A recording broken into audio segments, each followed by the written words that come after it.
Well, I don't want to come off the bench is not a personal issue. Well, I don't like my role. DeWanna Bonner, don't let the door hit you where the good Lord split ya. Listen, see ya, wouldn't want to be. DeWanna Bonner? More like Dana Goner. That's right, the WNBA just witnessed one of the most selfish, childish displays of unprofessionalism we've seen in years. The so-called veteran leader who was supposed to help guide the Indiana Fever to greatness just packed her bags and ran home the moment things got real. She couldn't handle being on a team that actually matters, so she bailed the second she wasn't the center of attention. Hey, veteran DeWanna Bonner, the team announced. Indiana looked at trade possibilities for the six-time All-Star, who had not played since June 10th for what the team called, quote, personal reasons. Well, the personal reasons were, from what I could tell, playing time is This is the story of a player who thought she was stepping into a cushy retirement gig, easy paychecks, minimum effort, all while soaking up someone else's spotlight. But real basketball doesn't work that way. Real basketball demands you fight for your spot every single night, and she wasn't ready for that. DeWanna Bonner out with the old. Aaron McDonald, welcome back in with the new breaking. The Fever are waving. DeWanna Bonner, league sources told the Indy Star, then re-signing Ari McDonald. Bonner requested a trade after feeling she couldn't find a role on the team after getting benched, along with bevy of other reasons as we covered yesterday. But Indiana could not find a suitable trade. When Dana Bonner signed with the Indiana Fever back in February, she thought she was stepping into a quiet, comfortable franchise where she could slide into a starting role and coast through another season. Instead, she walked into a team transformed by Caitlin Clark, the most watched, most scrutinized, and most competitive environment in the entire WNBA. Bonner signs a free agent contract with the Indiana Fever. And after a handful of games, once a Fever exit, apparently. And that is a strange situation, right? Because she was embraced. She had her achievement at the beginning of the season, moving up the scoring ranks. They were referring to her as Mama Bear in training camp. And now all of a sudden that has fallen apart. She was out of the starting lineup, hadn't really produced that much, particularly on the offensive end.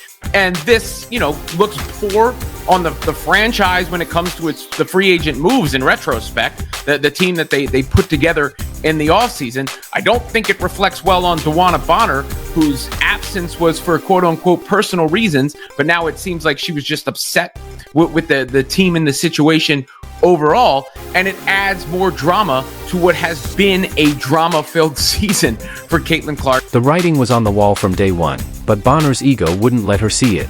She started the first 3 games of the season and put up a whopping 2.6 points per game while shooting an abysmal 2 for 12 from the field. 2 for 12. That's not veteran leadership, that's veteran decline, plain and simple. Her minutes had significantly dropped from last year. Well, in turn, if her minutes drop, a lot of her production numbers that she can see and the rest of the league can see also dropped with it. Look, she's just like Natasha Howard.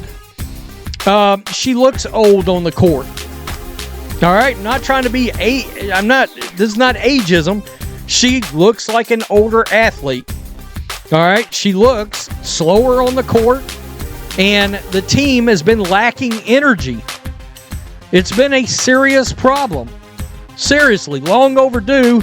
Let her go to the place where she feels she would be. So what did Coach Stephanie White do? She made the only logical call. She benched Bonner and gave Lexi Hull the spot instead.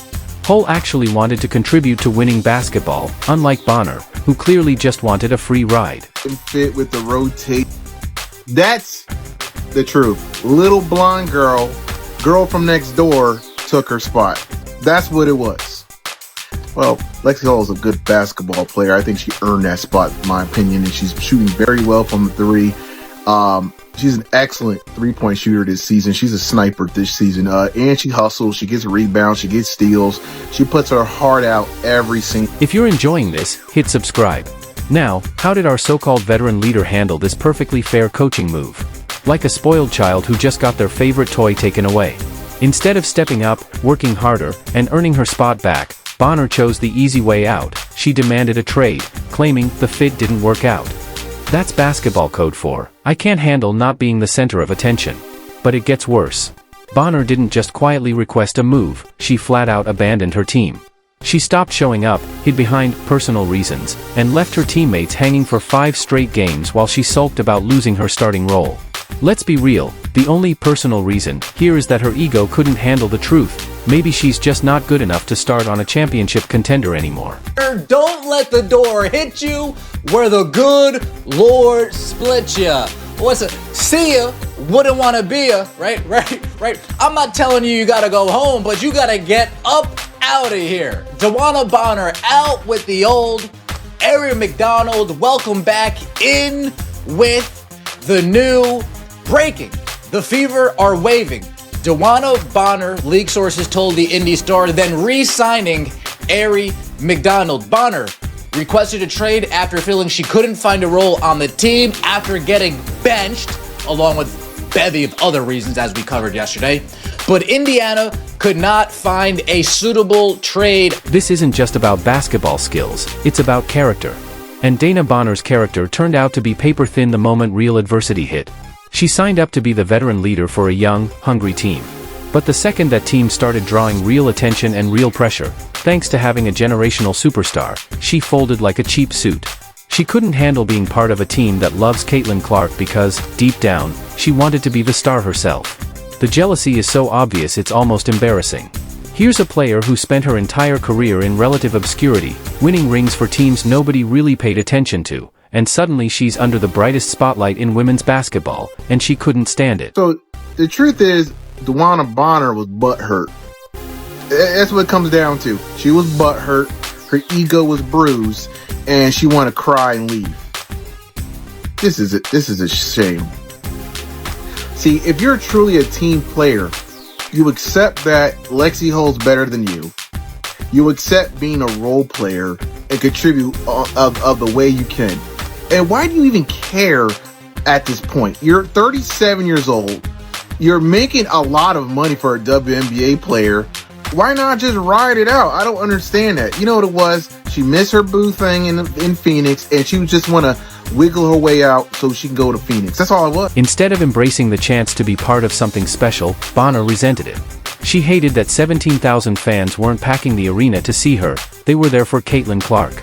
She couldn't stand that every sellout crowd, every national broadcast, every headline was because of a 22-year-old rookie who's already done more for women's basketball than Bonner ever will. But here's the real villain in this story, the old guard of the WNBA.